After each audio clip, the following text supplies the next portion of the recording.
Shalom Bapak Ibu sekalian, saudara-saudara yang dikasihi Tuhan, jumpa kembali di channel YouTube saya. Kesempatan ini bersama-sama kita akan dengarkan kesaksian dari seorang ibu muslimah asal Purbalingga, Jawa Tengah, yang mana sejak dari kecil dia dididik untuk menjadi seorang muslimah yang baik, harus rajin sholat, kemudian didoktrin juga untuk benci terhadap kekristenan, tidak boleh mengenal yang namanya Kristen dan lain-lain sebagainya. Bahkan semua keluarganya tidak ada yang Kristen. Dan di dalam satu desa, itu di desanya tidak ada satupun orang Kristen. Tapi ini satu anugerah Tuhan yang luar biasa bahwa dia boleh dijamah oleh Tuhan, dipilih oleh Tuhan, diselamatkan oleh Tuhan, akhirnya menjadi percaya kepada Kristus. Jangan lupa dukung channel ini saudara-saudara dengan cara like, subscribe, dan share, supaya saudara terus mendapat notifikasi video-video terbaru dari saya. Dan terlebih channel ini akan terus berkembang dan menjadi saluran berkat bagi banyak orang. Selamat menyaksikan.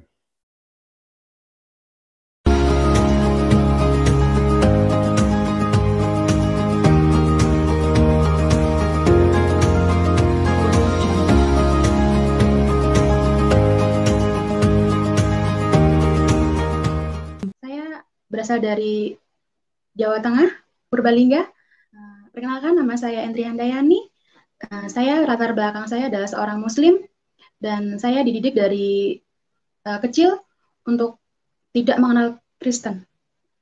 Di desa kami tidak ada satu orang pun yang beragama Kristen dan kami sangat membenci agama tersebut. Dan saya bersekolah di Madrasah Ibtidaiyah dengan pendidikan yang sangat keras untuk agama Islam ya. Waktu itu saya pulang sekolah sekitar pukul 2. Jadi setiap kali jam 12 kami harus melakukan sholat duhur dulu. Setelah itu baru kami boleh pulang. Jika tidak sholat duhur, kami tidak boleh pulang. Nah, setiap kali menjelang sore, ibu saya itu udah, kalau saya belum pulang, ibu saya itu udah jalan-jalan nyari saya sambil bawa pukulan itu, biar saya itu pergi ngaji dari jam 5 sore hingga habis isya. Kalau saya pulang sebelum habis isya itu, saya dimarahin. Saya dipikirnya jalan-jalan aja, pergi kemana ngelayap, nggak tentu arah. Dan kakak saya itu sangat keras ya orangnya. Kalau saya nggak ngaji, pasti saya dipukul. Dan keluarga saya itu tidak ada yang Kristen, semuanya Muslim. Bahkan dari keturunan kami, ada yang menjadi kiai juga, ada juga yang hafiz, hafidah, dan malah saya sendiri yang menjadi murtad. Bahkan mereka berkata, lebih baik kami tidak memiliki saudara seperti kamu, kalau kamu mau menjadi murtad seperti itu. Dan peralihan proses bagaimana saya pindah dari agama Muslim ke Kristen diawali dari saya berkenalan dengan seorang laki-laki yang saat ini beliau menjadi suami saya. Puji Tuhan. Saat itu 1 tahun kami berkenalan dan kami memutuskan untuk bertunangan dulu ya. Waktu itu kami sudah menentukan hari dan tanggal pertunangan kami. Waktu itu hari Senin 2010 kami melangsungkan pertunangan itu, dan saat itu tuh hujan lebat. Kami niatnya nikah pertunangannya itu sekitar pukul 3:30 sore, dan itu hujan sangat lebat dan angin yang sangat kencang. Saya berkata dalam hati, ya Tuhan, maaf, ya Allah, apakah ini pertanda bahwa Engkau tidak mengizinkan saya untuk bertunangan dengan calon suami saya, seperti itu. Saya bingung, dan ketika itu suami saya telepon, pertunangan kita bukannya dibatalkan, tetapi diundur, karena waktu itu kan hujan lebat, dan ragu juga saya untuk mengatakan iya atau tidak. Karena dalam hati saya itu berat untuk meninggalkan Allah Subhanahu wa Ta'ala, dan didikan dari orang tua saya pun sangat keras dan sempat saya diusir, kan tetapi mungkin ini mukjizat dari Tuhan ya, karena kami mungkin jodoh dengan suami saya saat ini. Terbesit dalam pikiran saya itu, saya mampu, suatu saat saya mampu untuk mengislamkan suami saya. Tapi Tuhan berkata lain. Singkat cerita, setelah pertunangan itu, kami memutuskan untuk menikah. Dan ada tetangga kami yang bilang, di catatan sipil itu boleh menikah untuk dua agama, beda agama ya. Boleh. Dan kami ke sana, tanya kepada petugas di sana, dan ternyata menikah untuk dua agama itu tidak diizinkan. Jadi harus salah satu itu harus mengalah. Dan saya bilang sama suami, calon suami waktu itu, saya bilang, Mas, saya nggak mau ya untuk menjadi Kristen. Kalau memang kamu nggak mau menjadi Islam, lebih baik kita pisah. Karena komitmen saya dulu waktu pacaran, saya harus bisa mengislamkan suami saya, calon suami saya itu. Singkat cerita, akhirnya suami saya itu mengalah. Dan dia bilang, ya sudah, lebih baik saya yang ikut Islam. Tapi dengan satu catatan, hanya karena biar kita bisa nikah aja. Itu beliau berkata seperti itu. Dan saya langsung mengiyakan, saya sujud syukur kepada Tuhan, saya sholat, dan saya berdoa, ya Allah, terima kasih, Engkau telah menjawab doa saya. Saya sangat bersyukur waktu itu. Dan suami saya telepon, singkat cerita ya, suami saya telepon kepada saya, dia bilang, malu. Loh, kok malu? Saya jawab seperti itu. Dia bilang, iya, saya sudah, ini suami saya yang berkata ya, iya, saya malu. Saya sudah diikrarkan, saya sudah disahadatkan. Beliau membaca 2 kalimat syahadat, dan beliau bilang sangat-sangat malu, dan tadinya kami ingin mengakhiri hubungan itu karena beliau bilang malu. Tapi ternyata beliau berkata, ya sudah, kita nikah aja. Nah, kami menikahnya itu akhirnya di AUA, kantor urusan agama. Saya juga punya buktinya, buku nikah saya. Dan seiring berjalannya waktu, kami dikaruniai seorang putri. Dia sangat, puji Tuhan, dia sangat cantik dan dia juga cinta Tuhan. Waktu itu kami itu udah nikah, tetapi kami itu jalan sendiri-sendiri. Karena suami kan dibilang waktu sebelum menikah, dia mau masuk Islam, akan tetapi setelah menikah, kami berjalan sendiri-sendiri, seperti itu. Suami saya ke gereja, saya ke masjid. Jadi nggak ada titik temunya. Seiring berjalannya waktu, kami sering cekcok. Saya benci banget sama suami saya waktu itu. Setiap kali suami itu mau berangkat ke gereja, kalau di sini kan berangkat ke gereja itu jam 6 pagi ya. Sebelum jam 6 pagi, itu suami saya kan selalu memasang alarm sebelum tidur. Alarmnya itu selalu dibunyikan setiap jam 5 pagi. Dan sebelum alarm itu berbunyi, saya langsung bangun duluan, matikan alarm itu. Biar suami saya itu nggak berangkat ke gereja. Seperti itu. Itulah jahatnya saya dulu. Dan setiap kali saya mau ke masjid, itu suami selalu bilang, Ma, kenapa nggak ke masjid? Ini udah jamnya. Nah, kok suami saya tuh selalu mengingatkan saya ketika saya mau ibadah, akan tetapi saya selalu melarang beliau itu untuk ibadah. Singkat cerita, kami selalu sering cekcok mulut seperti itu, sering berantem, karena mungkin kami berbeda keyakinan. Jadi suatu ketika saya bermimpi, dalam mimpi saya itu, saya mengalami sakit yang sangat parah, kaki saya satu bengkak, dan tidak bisa berjalan sama sekali, seperti orang lumpuh. Itu cuma satu, kaki sebelah ya. Itu dalam mimpi, dan saya dipanggil sama sepupu saya. beliau bilang sama saya, ayo ke sana. Kalau ke sana ada Tuhan Yesus, dan jika kamu ke sana, kamu pasti akan sembuh. Saya jawab kepada sepupu saya itu, loh, saya kan ini Islam, kok saya harus ke sana sih? Saya nggak percaya Tuhan Yesus, seperti itu.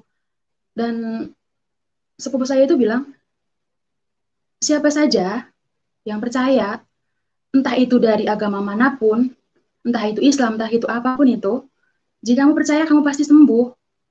Dan spontan itu saya berkata, iya, saya mau. Saya dipapah, di dirangkul seperti itu.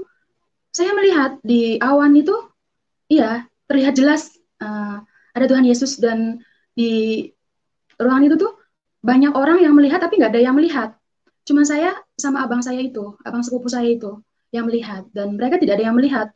Dan saya juga berseru, loh, itu kan Tuhannya orang Kristen. Oh, iya, iya, iya. Iya, seperti itu berarti Tuhannya orang Kristen ya.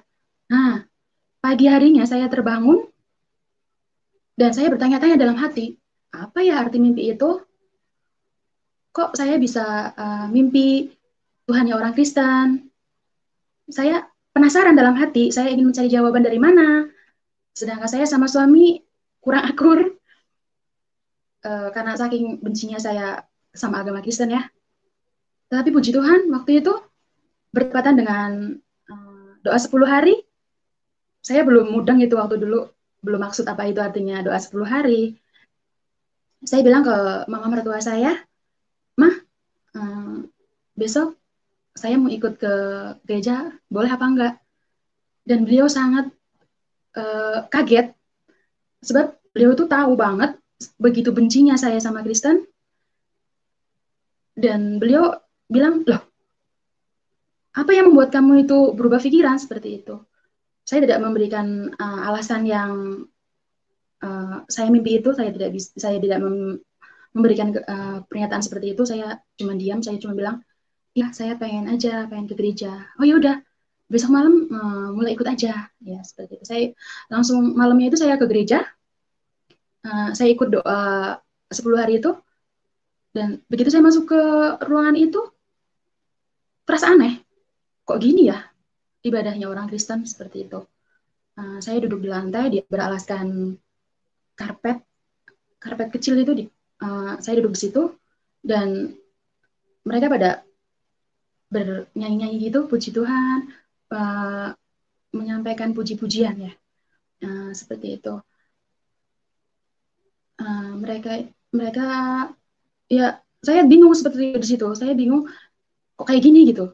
Nah, selesai puji-pujian itu, Bapak Gembala menyampaikan sebuah firman yang di situ berbunyi,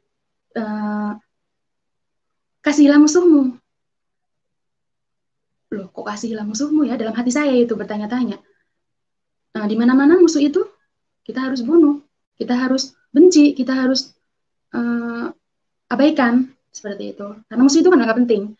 Tapi kok dalam kekristenan, musuh itu justru harus kita rangkul, kita doakan, kita berikan contoh pada mereka yang baik-baik, supaya mereka memiliki jalan juga yang baik seperti itu. Kita harus menolong mereka. Dan saya takjub gitu, loh, kok ada ya agama yang mengajarkan seperti itu? Karena saya di dalam Islam sama sekali tidak pernah mengetahui ada ajaran seperti itu. Yang saya tahu, darah orang Kristen itu halal. Itu yang saya aneh dalam Kristen. Dan waktu itu, seiring berjalannya waktu, kan terdengar, mulai tersiar tuh kabar kalau saya mulai ke gereja.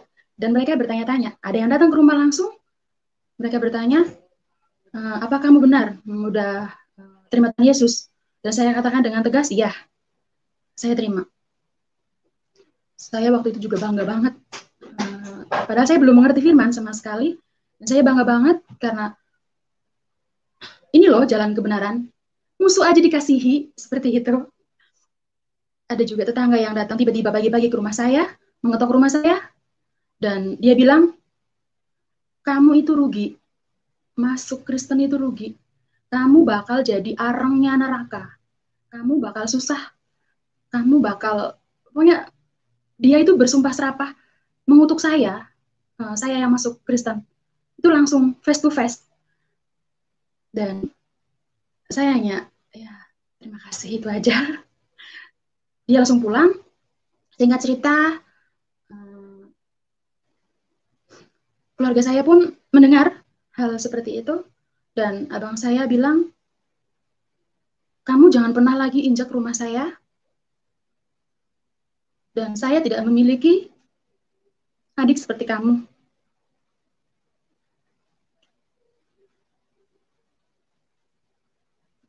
Tapi saya percaya, setelah saya mengenal Tuhan Yesus, saya memiliki saudara lebih dari saudara kandung saya sendiri.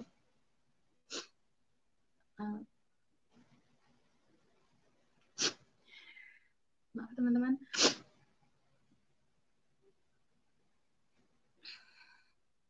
Dan seiring berjalannya waktu, saya dibaptis. Karena saya sudah tidak sabar, saya bilang kepada ibu gembala saya sama bapak gembala saya mau segera dibaptis, saya mau sungguh-sungguh di dalam Tuhan, saya mau lebih mengenal Tuhan Yesus. Kata bapak ibu gembala di tempat mereka bilang, ya setelah doa 10 hari ini selesai, kamu dibaptis. Singkat cerita, saya kira waktu itu ketika saya masuk ke Kristen, kehidupan rumah tangga kami itu berjalan mulus dan bahagia. Ternyata tidak. Saya suami pun acuh, cuek. Dia nggak apa ya, nggak ada pedulinya waktu itu. Itu mungkin ujian buat saya, pergumulan yang saya hadapi. Dan saya bawa dalam doa. Puji Tuhan, karena suami saya sangat mengasihi saya. Saya bersyukur. Ternyata setelah itu cuman berjalan 1 bulan. Suami saya itu mengasihi saya itu cuma 1 bulan. Saya pikir itu akan lama, ternyata enggak. Cuman beberapa bulan aja.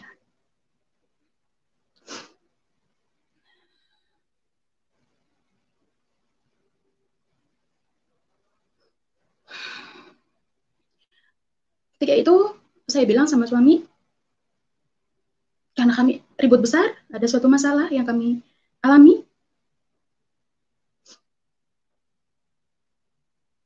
Waktu itu saya bilang, ya udahlah, lebih baik kita pisahan saja. Toh saya masuk Kristen juga, kamu tidak ada kasihnya sama sekali sama saya, lebih baik kita pisah. Nah, ketika malam itu, saya bermimpi lagi. Dalam mimpi saya itu, di dalam gereja kami itu kan kanan kirinya itu bangku, di tengah-tengahnya itu ada kayak koridor yang sangat lurus, jalannya itu lurus banget, dan di situ tuh ada cahaya yang terang sekali. Saya mendengar suatu bisikan, kamu tetaplah berjalan, kamu jangan takut, ada saya. Itu saya ingat banget, saya ingat suami saya, ingat anak saya. Iya, dalam hati saya, ya, inikah Tuhan jawabanmu untuk saya tidak meninggalkanmu, Tuhan? Singkat cerita, saya mengalami banyak mukjizat setelah saya mengenal Tuhan Yesus.